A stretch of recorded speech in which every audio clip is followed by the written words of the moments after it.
Përshëndetje. Përshëndetje. Më thoj pak se të zhdukur panajiri këtë vit. I bukur, dinamik si vjet.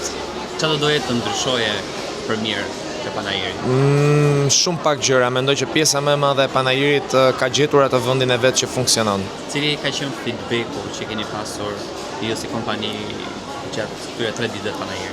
Kemi ritakuar klientët që erdhën dhe na vizituan dhe vjet dhe kjo na dha një kënaqësi sepse shohim klientët që janë besnik, takuam dhe klient sidomos për produktet e Youth Labit, për setin e verës, vajza që e kishin bler 4 seritë më parshme dhe kishin ardhur të merrnin ato që del këtë vit si gjë e re. Ky është një feedback shumë i mirë sepse validon brandin edhe besnikërinë e klientëve.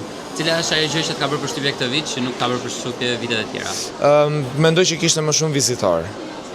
Pati një ditët përgjithsisht e premtja është ajo që është pak më ngadalë se njerëzit janë dhe në punë, por i te kaloj pritshmëritë. Se shtuna dhe dila dihet janë fundjavë, por premten kishte akoma edhe më shumë vizitor se sa më përpara, kishte edhe më shumë interesim edhe më shumë blerje.